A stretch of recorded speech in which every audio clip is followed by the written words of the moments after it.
hard as a brick steak. What's up, Greg? So I took a hard as a brick steak and decided to. So what you do is you put it in the air fryer, put it at 400 degrees, put it in for 10 minutes, right? Cook it for 10 minutes. Turn it over, salt it real good. Excuse me, salt it. I put salt and pepper on it, right? Cook it for another. What did I do? 10 minutes. 10 minutes. No, I think I did 8. No, it 8 minutes initially.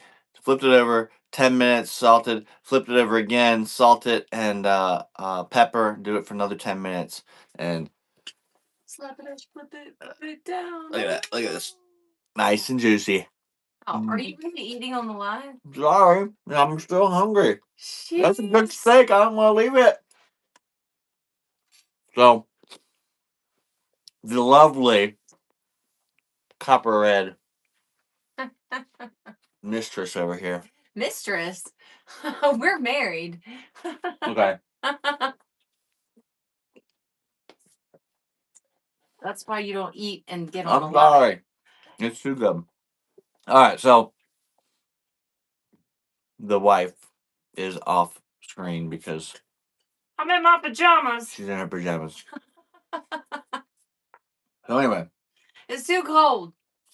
thank you everybody for following us. If you didn't see Dylan Florado, Copper Red Baits Pro, he just had a good day today and was able to jump. If you're not aware, so he's down in Florida and they're on the Kissimmee chain. And Florida is going through like a very abnormal cold front right now. So the fish are not cooperating.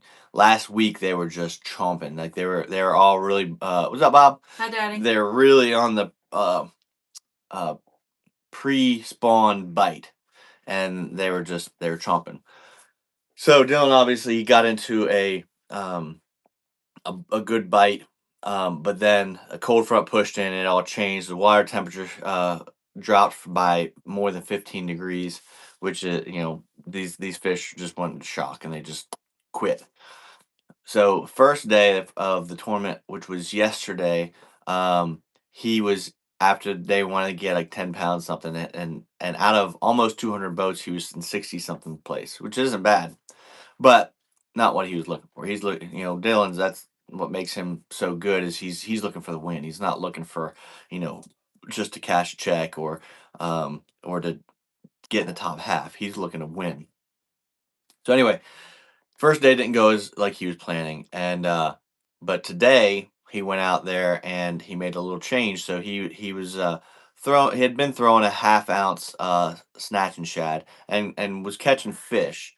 Had some keepers, but it was a small weight, and I appreciate the what's up, Deb. I appreciate the shout out that he gave to me, but like I had talked to him how sometimes when it gets cold like that, those fish they want that quicker drop.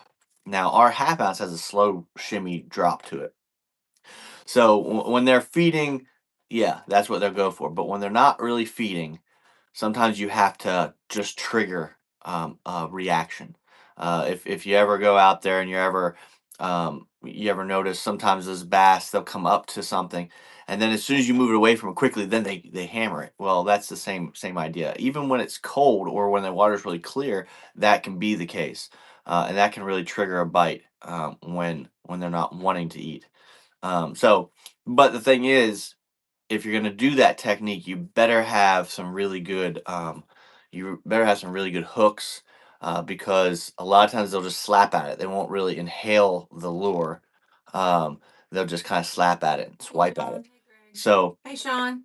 What's up, Greg? Sean? Huh? So the steak maybe. So when they get in that mood, that 3/4 ounce snatch and shad, it's the same size, it's just heavier, so it has a much quicker fall. You can adequately fish it deeper. If you have to fish it quick, like in it seems like that's the case here. So it's getting that quick drop, but he's also kind of fishing it quick. He's fishing at less than 5 feet of water, So he's retrieving it pretty quick. And that quick motion seems to be what is triggering these fish. And he was able to call and catch three good ones, which put him into a place where he's now 25th overall. Your Golden Girls are texting the fire out of you. My word, she's got she's got a group of ladies that they have a good time. They go out and they are absolutely blowing her phone up right now, and that's why I'm swiping off here. Golden Girls. So you had to tell them the name of the group too. Yeah, yeah, the Golden Girls or Hey, uh, Ed. but or Galentine's Day, or is that what you guys are doing for Valentine's Day? Going out? It's Galentine. It's Gals Day. Yeah, our men don't take us out anymore, so we have to take ourselves out. It's not fair at all. You know, when we got together, she told me, I don't need flowers. We don't need to do stuff like that. I just want lies, all lies, guys. Don't ever It's fall been for it. 15 years. Okay, so now it's changed. So anyway. All right. So Dylan Florida is really doing well down there in Florida. So he qualified for day 3. So and what's going on, Ed?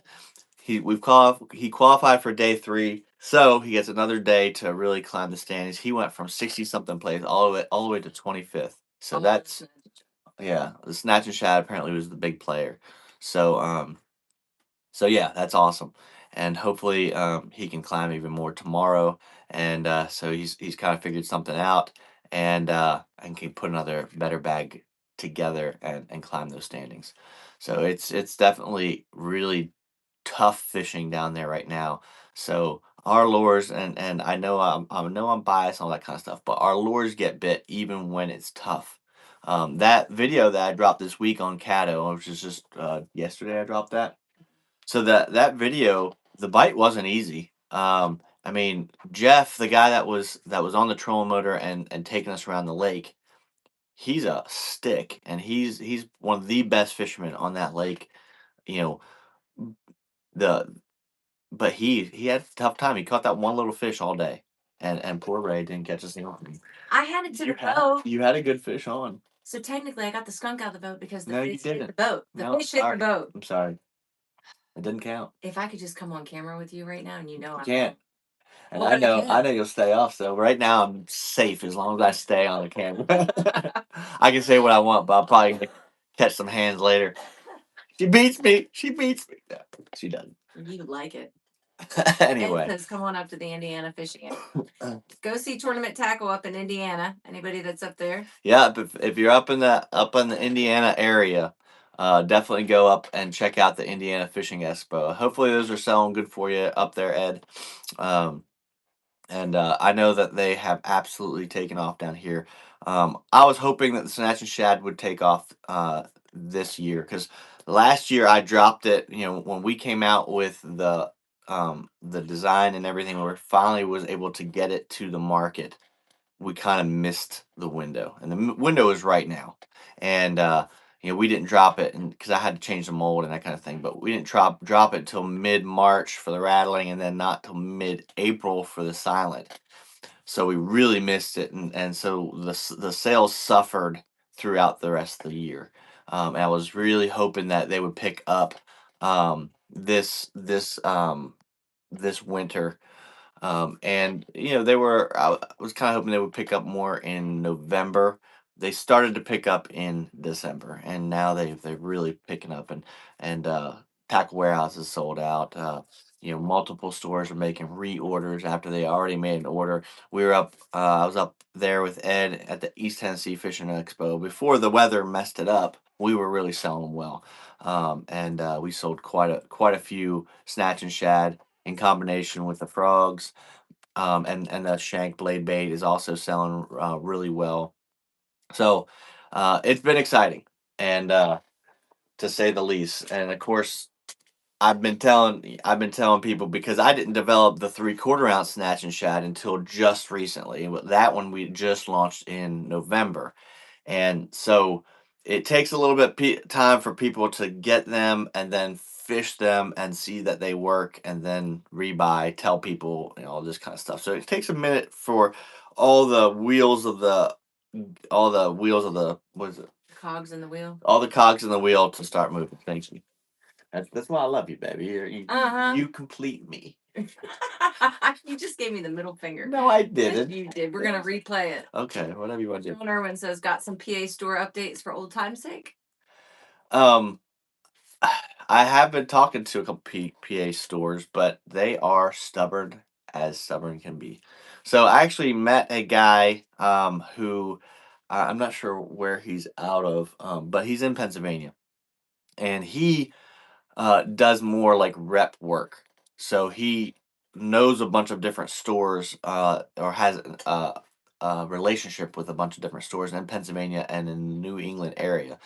So I'm hoping that after talking to him, he seems really excited about wanting to represent copperhead baits up in that area, which is great because it's an area where we haven't been able to get a good foothold in Maryland, New Jersey, Pennsylvania, uh, New York, those types of places, and apparently he'll be able to do that.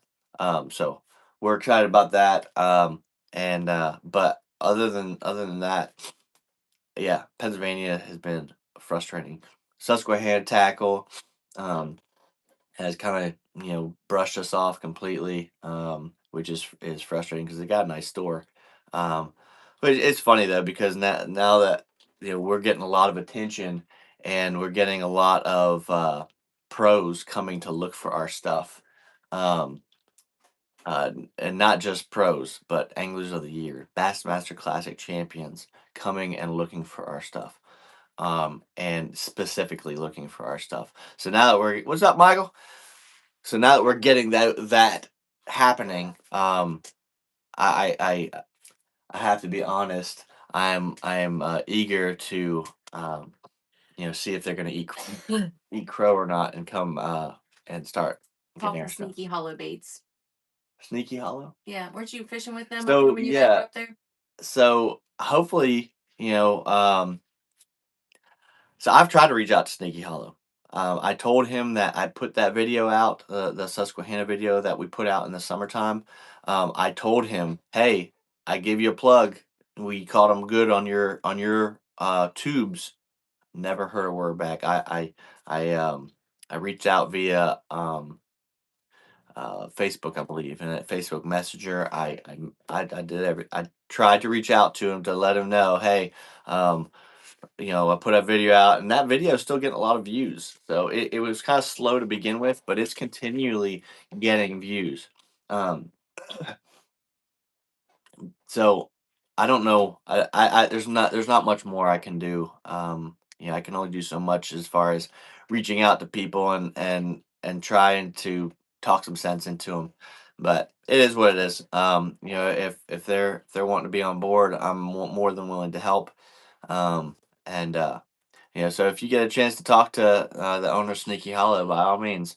Um, but yeah, they we caught them good up in the Susquehanna, along with I think our two biggest ones came on the Snatch and Shad, but we had some really consistent action with those two baits that Sneaky Hollow makes. Um, got a little phlegm going on right here in the back of my nose, making Your me nose is in the front. Your throat is in the back. the back of my nose. You got a tube that goes back here, honey. Okay, I'm gonna give you an anatomy lesson right now. Anyway, I tell you what, I need to keep her in the camera so that way she can't be doing the things she's doing right now. Yeah. Anyway, okay, so He said, "Interesting. I'll poke Justin about it." Awesome, Sean. Thank you. yes, thank you. Yeah, I had a great time up there fishing with y'all. Didn't see it, just like Facebook doesn't And tell us. it's very Everything either. possible. I don't know if he read the message or not. Oh, you sent a message. I sent a message to him. So yeah, I don't like. Okay.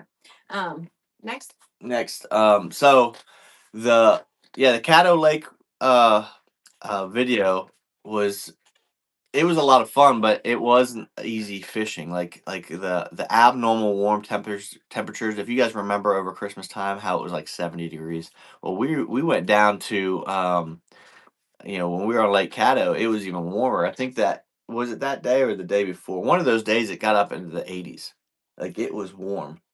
But it was absolutely gorgeous. 80 that day, I think. I mean, it was like 75. It was a decent little breeze, but it was really fun. By the way, we can't see you when you walk through. So just so you know, he's here in a robe. Try to. But anyway, yeah. So the bite was tricky. The apparently the day before or 2 days before, they were really eating that frog really well. Well, the day that we went and fished it, they were kind of just swirling right behind the or right underneath the frog. We had multiple, and you saw uh, Jeff and myself uh, have a couple swings and misses. You really crawled across the floor. Oh my gosh, you! I'm pretty sure they saw that too, but I wasn't paying. Oh, God love her. Anyway, so, so it's really hard to keep my train of thought.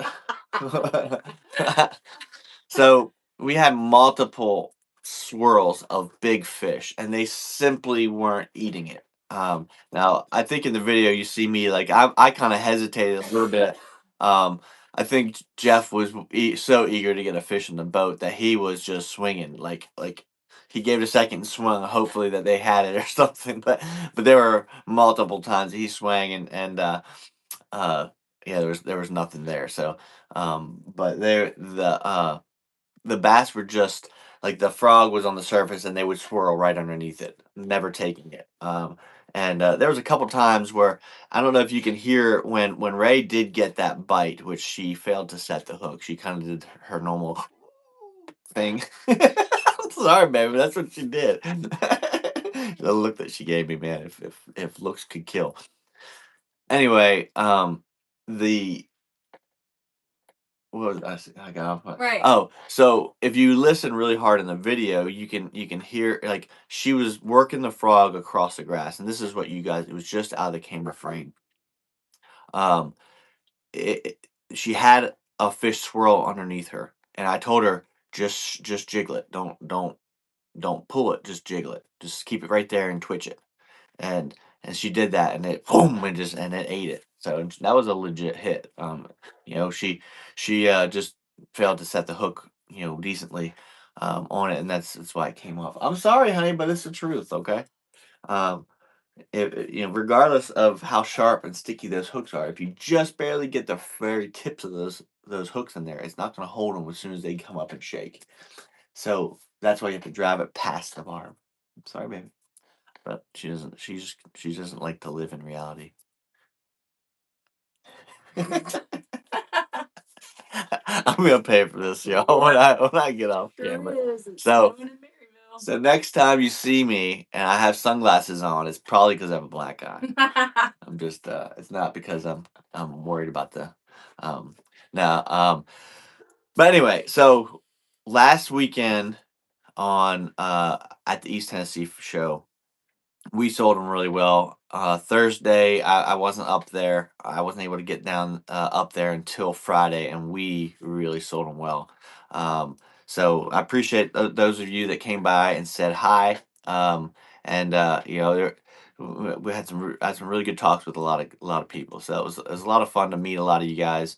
And and well, some of you I've already put a face to the name because Facebook, but to actually meet y'all, shake your hand, have a good conversation. It's always fun. It's always a good thing to do. So, but let me know, honey, if anybody has any questions. So if you have any questions, feel free to put them on here, and I'll be happy to answer them. Greg just said that's usually my reaction when I have one come up on a frog too. It's hard. See. It's very hard not to. It's now I'm over. I think he's referring to Jeff's reaction, but no, he's not. Okay. Greg Cable. Well, Greg, you need to work on that. So. No, he's a jerk, Greg. So, yeah, it takes a lot of control. I know Jeff, he had some huge boils right underneath his frog, and especially when the one that hit his frog 3 different times. Well, I say it hit. It kind of just moved under his frog two dot times, and on the third time, it actually rolled on it, and he missed it. You could just tell the frustration in his voice. But but yeah, it definitely takes some calming of the nerves because when that fish blows up, and that's what makes it the best bite in bass fishing. I don't know how many times I have. Okay, uh, it's tangent, rabbit trail, whatever. At the East Tennessee show, people would walk. They'd walk by the booth, and I'd be like, "Hey, you like the frogfish?" And they'd be like, "No." I'm like, "What? Do you fish for bass? I mean, or what? What are you focusing on?" Yeah, I like fish. I just don't. It's like, oh, they're missing out on the best bite in bass fishing, in my opinion. Although we get a lot of guys that, they say they don't frog fish, and then you're like, well, would you want to feel my frog? Yeah, that's true. And then they come in and they feel our frog, Well, and they leave with one sometimes. I think a lot of people they see the frog and they just discount it as a regular frog, and so that's why I usually have one. If you did come by the booth, I have one ready to go. What's up, Ricky? Um, I had one to go to put it in somebody's hand because that makes all the difference in the world when, especially if they are familiar with frog fishing and they see how soft those frogs are, and then they hear that they're durable and that those types of things. Um, then they end up, you know, coming Maurice back and catching more. asks, Kabar Caster ever use one? Kabar caster. Yeah, I don't know who that is. Do Okay. you? Not off the top of my head. Okay. I don't know, Maurice. There's a lot of people out there that are using our stuff. In fact, and this was kind of interesting. The Pure Fishing rep. Okay, now Pure Fishing, if y'all aren't familiar, is a huge company that owns Berkeley. They own Strike King, I think. They own multiple big brands. Okay, so they actually had a rep. Uh, so I went over to talk to Matt from McKee's. Okay, um, McKee's Bait and Tackle or McKee's Outdoors. I think it's McKee Outdoors. McKee Outdoors. So he's got a really big store in Knoxville, and so I went over to talk to him. Well, he called his rep over. Apparently, the Pure Fishing rep had asked him about us because the some of the pro fishermen, top level pro bass anglers talked to um, their rep, the Pure Fishing rep, to keep an eye out for copper red baits, snatch and shad because they wanted some, and obviously Pure Fishing doesn't have any. So he, called him over right away. He's like, yeah. So he come over to the booth, and he ended up leaving with a handful of lures that his pros wanted. So he had him on the phone. He's like, "You want this color? You want that?" It was pretty funny. So I don't know. It's definitely good. Not only that, but then I had a call from a tackle store down in Alabama around Gadsden, the Loft, and he just called me just to thank me for staying on him so that he would buy the snatch and shad. I had been talking to him since August, and it took me until December to close the sale. So anyway, they bought a bunch, and they're already almost sold out. So he said he's going to be placing an order next week.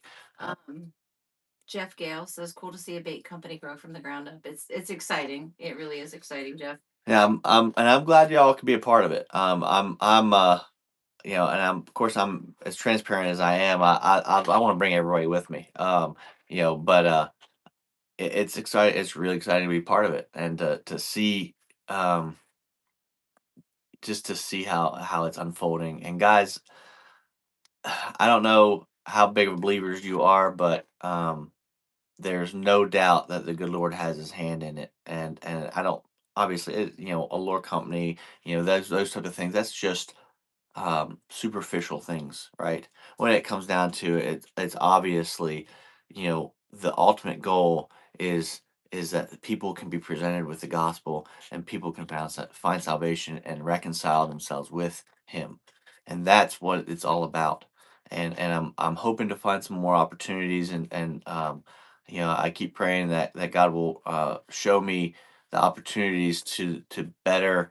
Um, to better present the gospel and see and show people how no matter what they've done, no matter what they've gone through, that the good Lord can make things right. I don't know. A lot of you guys don't know my story and know some of the stuff that I've been through in my life, and um, you know without getting too personal, it's been a heck of a journey, and I have not been always been a very pleasant person, and a person that makes wise decisions.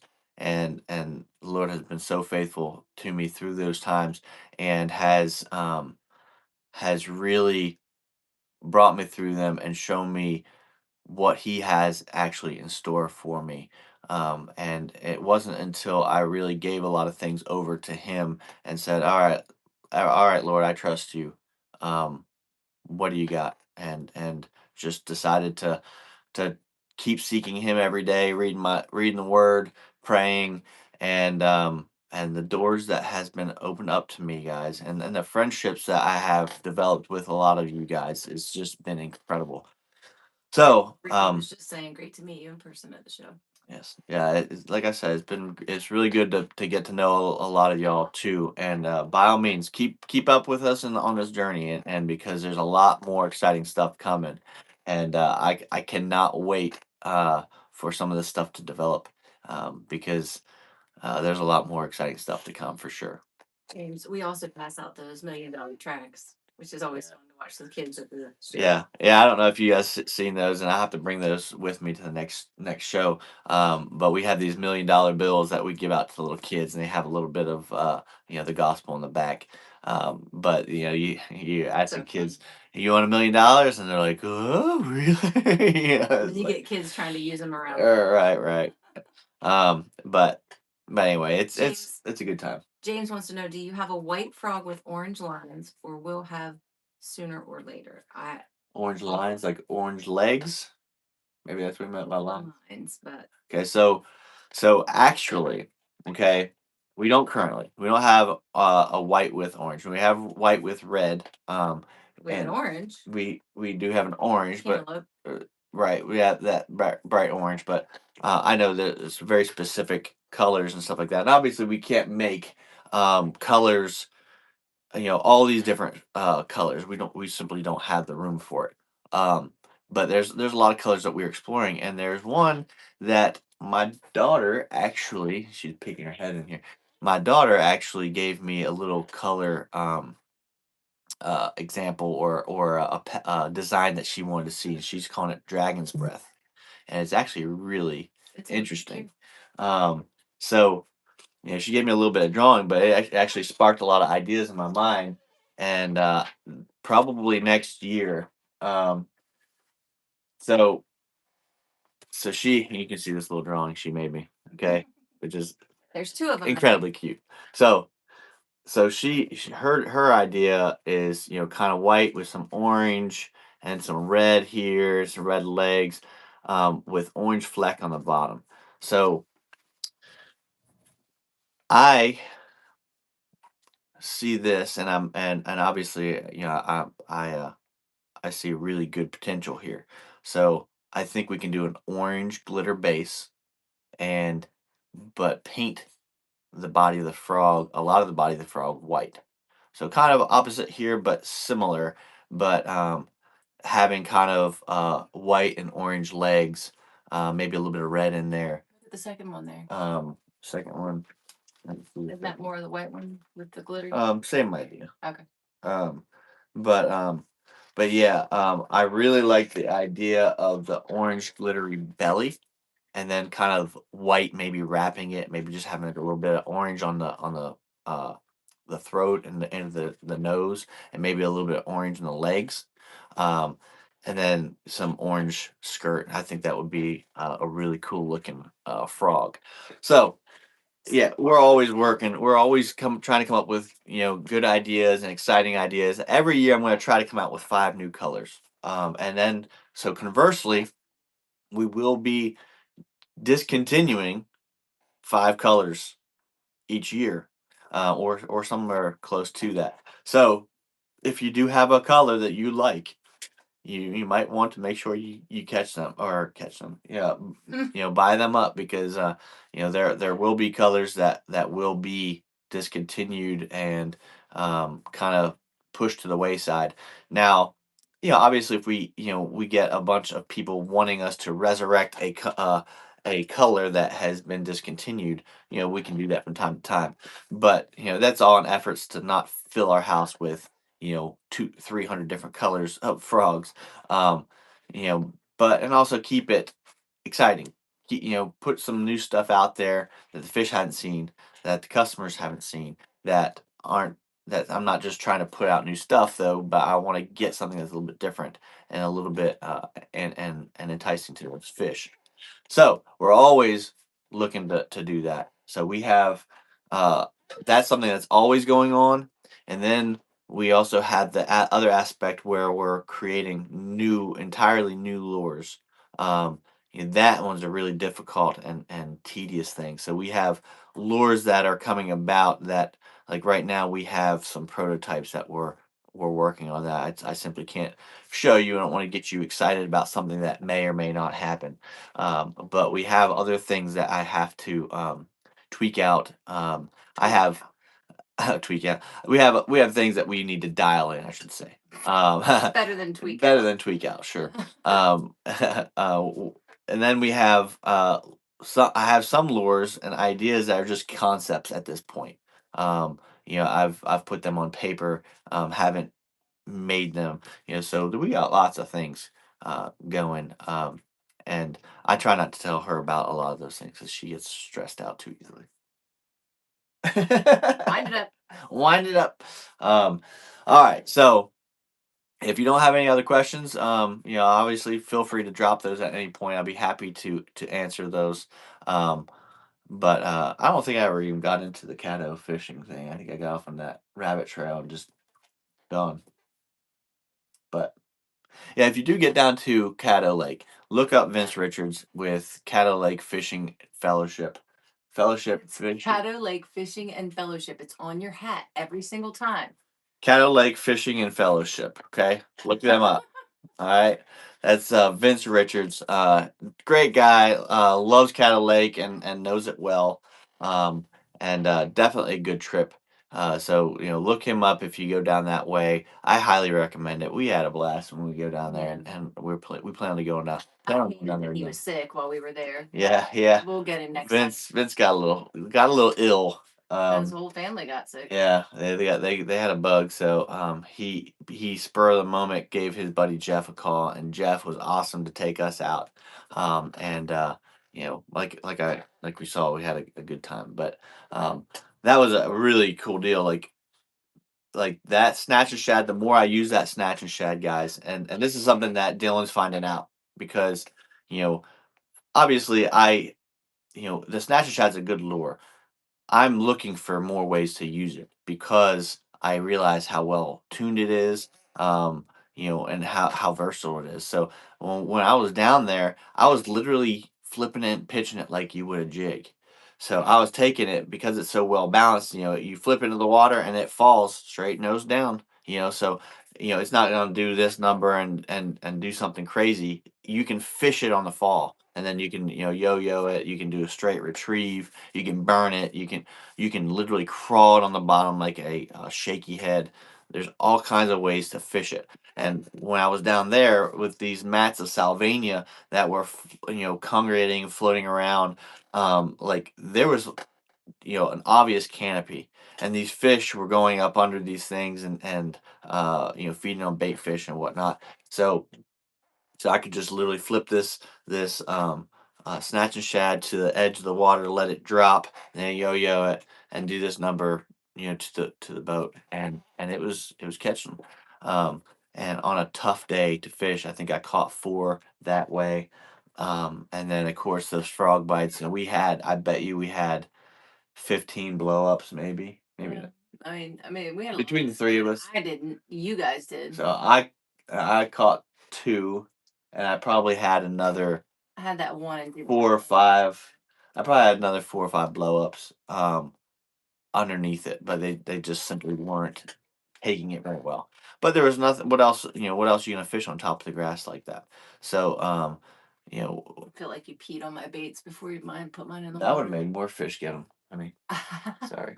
No, but yeah. So and then of course we got that jerk bait bite. Now Jeff's boat has live scope. Now we didn't really live scope up much up of anything. That big one that I caught on the jerk bait, the Jonah 117. He had scanned over there. He said he saw a couple big fish swimming. So I threw over there, and you kind of see that in the video. You kind of see him point to an area. So I threw over there, and then that big one took it. Um, but for the most part, that day we'd thrown a minnow, we'd thrown swim bait, we'd thrown multiple glide bait, we'd thrown multiple things. The jerk bait was the only one we got one to take it. We even threw a little fluke, a weightless fluke, and that one bite was the only bite we were able to get. We saw those fish following other lures. A rig, I think we threw lots of things, and they weren't committing to it. They wouldn't take it. So even though I think all in all, total we caught like 8 fish. I think You did. Jeff caught one. I caught a little one, that that pickerel. That That I caught one other smaller fish, and then I caught 5 quality fish.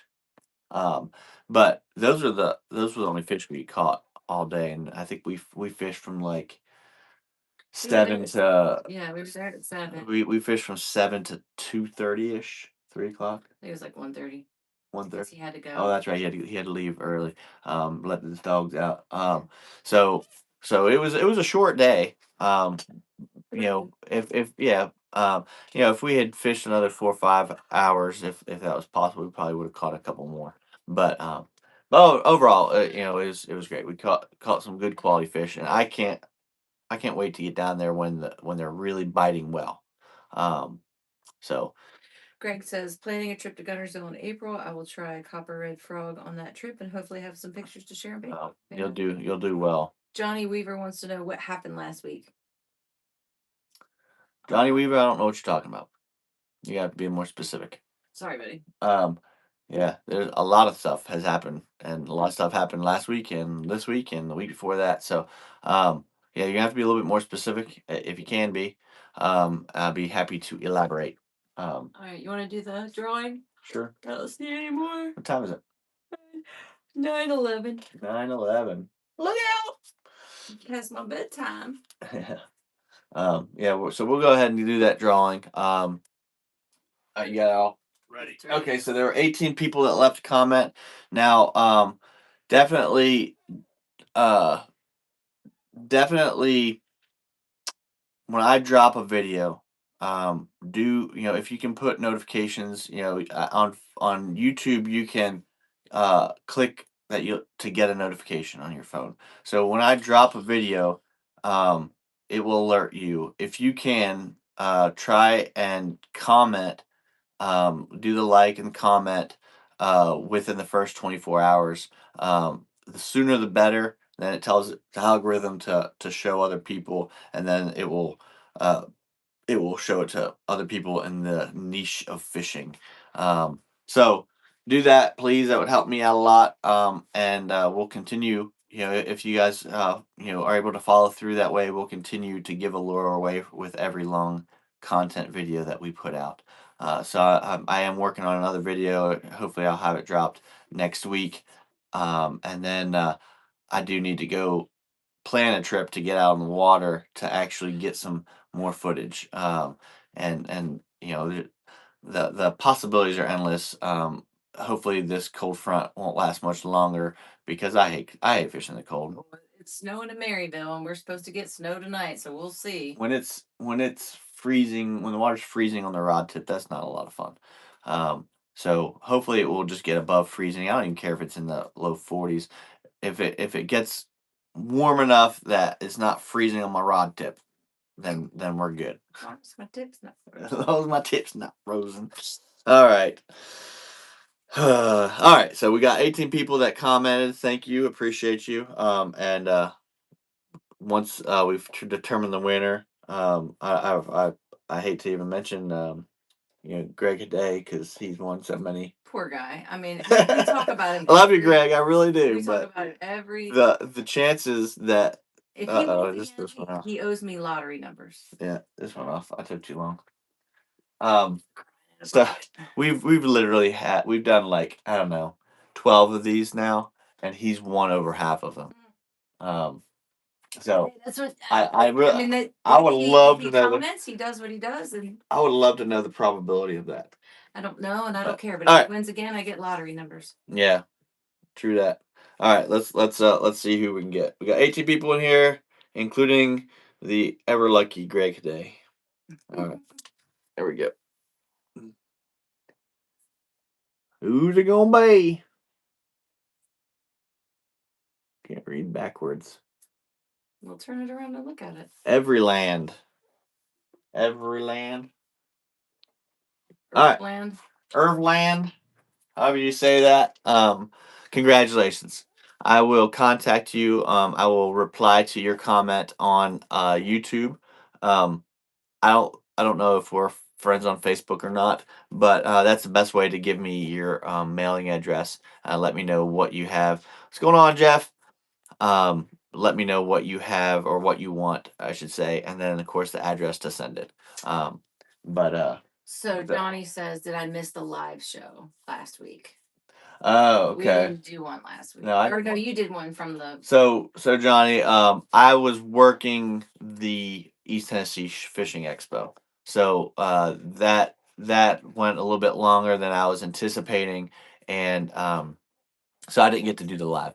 Um, not on Friday. What I did because I knew that I was going to be working that. So if you in the video I said I'll see you. I'll draw it in the live on Saturday. I gave the date for Saturday. So if you look at that video, I actually went live on Saturday night.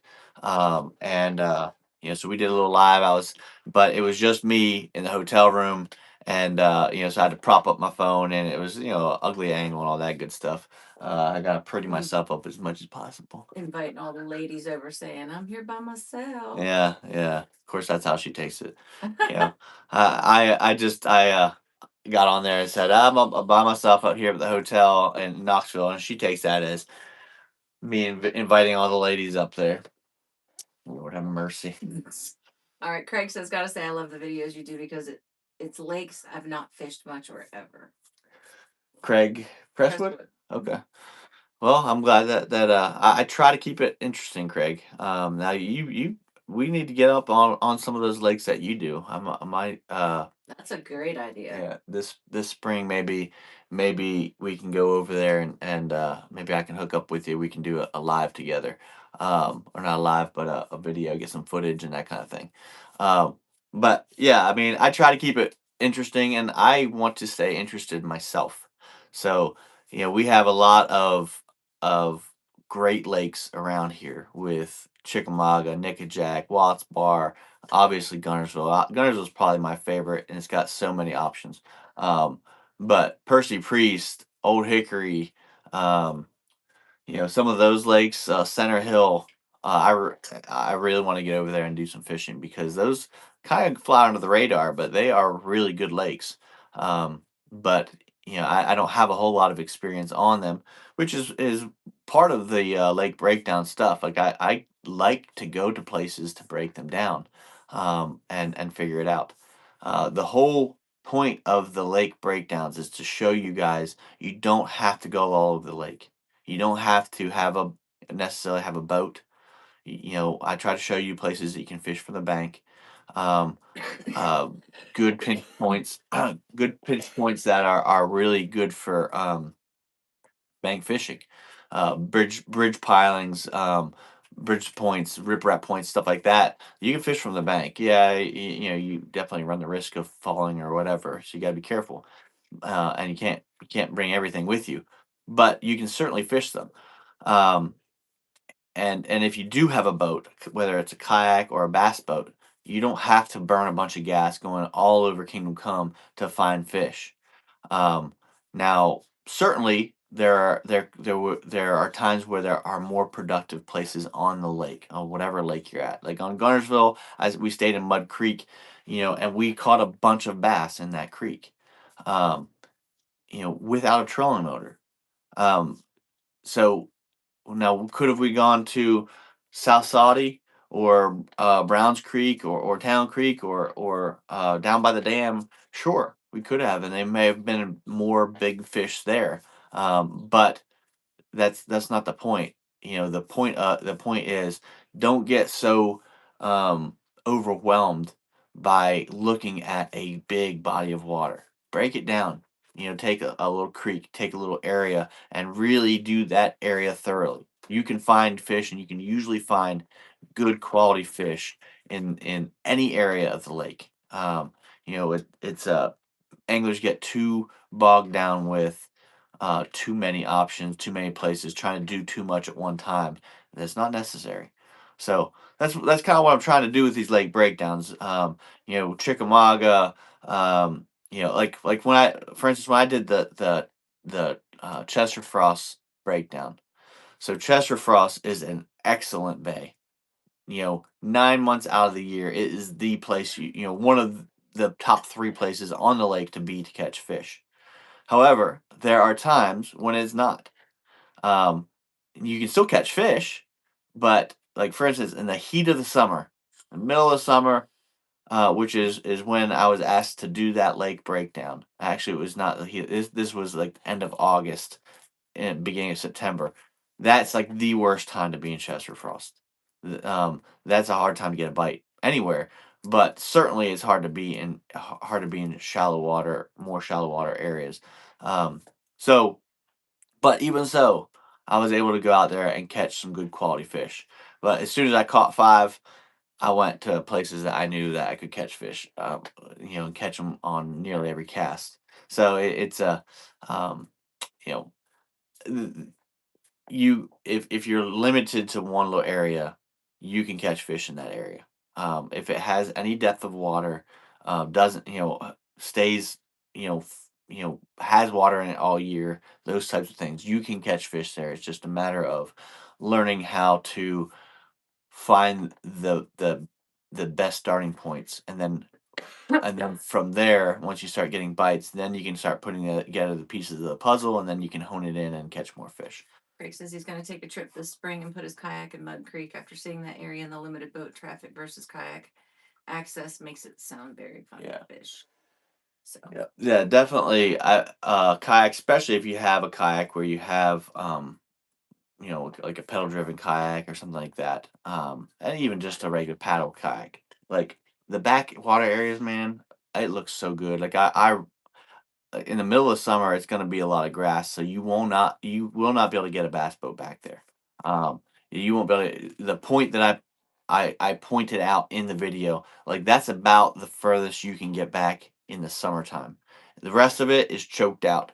Now you can still do fish it on a kayak, and there's actually places that open up even in the middle of summer. They're not full of grass. It's just you can't get back to them in the middle of summer. So there's multiple places in Mud Creek, in particular in the very back of Mud Creek, that would be absolutely killer in the summertime, because they get no fishing pressure. And when Gunnersville doesn't have fishing pressure, look out. The problem is it has fishing pressure all year long, multiple tournaments every single week, and it still puts out the fish that it does. So when you find a section that doesn't have fishing pressure, look out. You're fixing to have an incredible day. And I think the back of Mud Creek is one of those places. But yeah, I would definitely do that. Definitely take some pictures. I would love to see how that goes for you, because I would be excited to do that myself. So what's up, Roy? Haven't seen Roy in years. Some of these guys. I can't see when they come on here. Roy Boone got on, graduated with him. I hadn't seen him since I graduated, but we've talked a couple times on Facebook. But yeah, so check those out. Keep an eye out. Dylan Filardo's got day 3 of his big event down on Kissimmee Chain. So hopefully he has a huge day and can and get in the top 10, which would be awesome. Uh, to really see the snatch and shad get a little bit of recognition on the national scale there. Now, obviously, he'd have to win it in order to really get any serious publicity, but you might get a little bit. Angler Andy MA says, received my lipless crankbait frog order. Thanks. As soon as the ice melts, I can't wait to use it. Awesome. Yeah. Pictures, please. Yeah, definitely get some pictures when you catch them up there when that ice thaw goes away. I have a feeling that it's going to be around for a little while, for quite some time, because um, uh, this this Arctic air mass that we get, if you notice, it keeps coming around every 20 or so days. It comes back around. So but each time now that we're getting more into the winter, it sticks around a little bit longer, and it's significantly cold air. So I definitely do not envy y'all that are up north, especially you guys that are in Wisconsin, Indiana, That's why we're here. Minnesota. Yeah, those places you're gonna have 2 feet of ice before it's all said and done. But you can't that shank, that is a lure you can fish vertically right down a hole. So you just get it and let it go on the bottom, just jig it up and just keep doing that, and it is definitely one that will catch you some fish. Um, it's all the other lures that we have, obviously the frog, the snatch and shad, the jerk bait. You can't really do that, but that little shank blade bait, it'll catch them. You can jig them vertically right in a hole through the ice, and you can catch them. So don't discount that. I'd like to see that happen. But by all means, Andy, you said it was. Angler Andy. Angler Andy. By all means, post some pictures. What's up, Haley? Hope you're catching them down there in Florida. Um, but uh, but yeah. Keep an eye out. We got some big things developing. Hopefully Dylan can catch them tomorrow as well. And we can continue to grow like we are. I will try to keep you up to date with everything that we got going on. By all means, I love to hear suggestions. I love, put those in the comment. Lures you'd like to see, colors that you'd like to see, because now that the snatch and shad has really taken off, and as well as also the shank, we're gonna start to expand those colors a little bit, and the 3/4 ounce, obviously that's what Dylan has caught them on this today. That's what he caught them on. So that's obviously going to pick up in sales, and we only have 3 colors of each model: the rattling and the silent. So obviously we're gonna increase those. The whole point was first, with the limited colors, the whole point first was um, to make sure they would sell, make sure it was something that you guys would utilize, and then we can expand the colors. So John just had a great idea. And I know that we did this a while ago when we first started doing lives, but he said, I would love to see a video showing the different types of frogs and when the best times to use them. So that's a good idea for another day. yeah, so once that frog bite, now that we're starting to do these lives more regularly, I'll try to do that. So, and and I guess I could be doing it with the snatch and shad and the jerk bait and the blade bait right now. Um, but certainly as the year progresses and that frog bite really starts to pick up, I'll try to do that where I'll take what my color choices would be for the next week or so, until we do the next live, I guess. Um, but certainly, I would say. Um, when that frog bite comes in, okay, now February, wouldn't surprise me at all if you could catch them in February on Gunnersville with a frog. Um, if we can get some really warm days, which usually we do in February. Usually you'll get a couple days that are getting into the 60s even. But even if we get a warming trend that you have multiple days that reach in the 50s, and you have good sunshine, that sunshine will really bake I don't want to say bake it, it's too still too cold, but it will really warm up that primrose, and the primrose is really the only places that will keep a mat all year.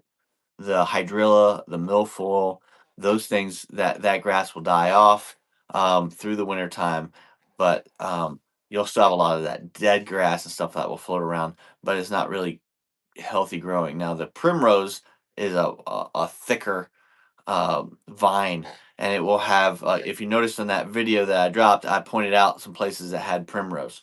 Um, so those will actually hold a mat.